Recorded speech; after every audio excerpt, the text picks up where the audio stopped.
साहब ने, मगर एक चीज आपको बता दूं, विज साहब तो अपने कदम उठाएं तो मैं बहुत खुश होऊंगा, क्योंकि कोर्ट में जाकर उस कदम पे उनको माफी मांगनी पड़ेगी। मगर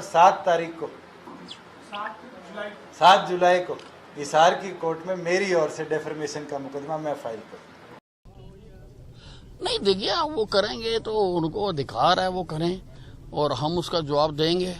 पहले वो बताएंगे कि क्या मैंने उनको कहा नशेड़ी, पहले वो इसका सिद्ध करेंगे कि क्या मैंने उनको नशेड़ी कहा, तो उसका जो कोर्ट में आएगा हम जवाब दे देंगे। हरियाणा के डिप्टी सीएम दुष्यंत चौटाला और गृह मंत्री अनिल विज का ये वीडियो साल 2018 का है, जब दोनों आमने सामने हो गए थे। दुष्यंत चौटाला जब हिसार लोकसभा सीट से सांसद थे तो वहीं अनिल विज सूबे के स्वास्थ्य मंत्री थे। हुआ यूं था कि दुष्यंत चौटाला ने 18 मार्च 2018 को स्वास्थ्य विभाग में करोड़ों रुपए की दवा और उपकरण खरीद घोटाले को उजागर किया था। इस घोटाले को उजागर करने के बाद तत्कालीन स्वास्थ्य मंत्री अनिल विज ने 3 अप्रैल 2018 को बयान दिया था कि ऐसा लगता है कि दुष्यंत चौटाला जिस क्षेत्र से आते हैं वहां पर नशे का काफी प्रभाव है। आगे अनिल विज ने कहा कि इन्होंने भी नशा करना शुरू कर दिया है, इन्हें किसी नशा मुक्ति केंद्र में जाकर अपना इलाज करवाना चाहिए।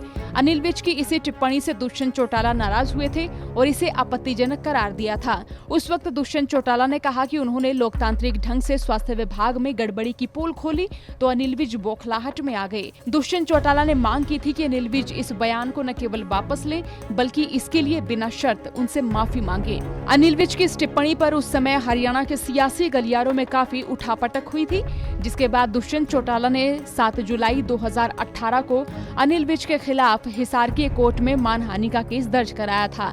लेकिन अब 7 जून 2022 मंगलवार को डिप्टी सीएम दुष्यंत चौटाला ने गृह मंत्री अनिल विज के खिलाफ हिसार की अदालत में चल रहा मानहानि का केस वापस ले लिया है।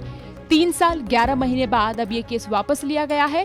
मामला दायर करने के करीब 15 माह बाद ही दुष्यंत चौटाला बीजेपी जेजेपी सरकार में उप मुख्यमंत्री बन गए और अनिल विज साहब स्वास्थ्य मंत्री के साथ साथ गृह मंत्री भी बन गए थे। इसे वक्त की बात भी कह सकते हैं कि एक समय रहा जब दोनों मंत्री एक दूसरे के सामने खड़े थे, लेकिन आज सूबे में बीजेपी और जेजेपी की गठबंधन सरकार है। विपक्षी नेताओं की ओर से इस गठबंधन पर भी जुबानी निशाने साधे गए। तो वहीं सूबे के मुखिया मनोहर लाल कहते रहे हैं कि ये सरकार 2.5 साल चली है तो आगे भी चलेगी। हालांकि निकाय चुनाव को लेकर गठबंधन सरकार में मतभेद जरूर नजर आए थे। सुर्खियों में रहा कि बीजेपी अकेले ही चुनाव लड़ेगी, लेकिन बाद में पार्टी की ओर से ये फैसला बदला गया।